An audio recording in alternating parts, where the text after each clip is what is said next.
Kemudian ini yang luar biasa itu lagunya ya Mas. Jadi penuh dengan tutur semua yang bahasanya itu sangat runtut luar biasa. Untuk di sesi pertama mungkin ada sesuatu yang perlu disampaikan tentang perkembangan keroncong di Kota Solo menurut pandangan Mbak Ida seperti apa?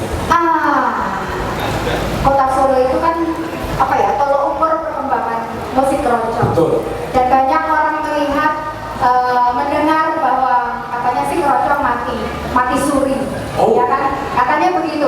Tapi saya lihat tidak. Saya tidak ada keraguan sedikit pun kalau keroncong akan punah, akan nggak ada. Melihat penonton yang sangat antusias seperti ini. Luar biasa. Semangat jaya untuk keroncong Indonesia.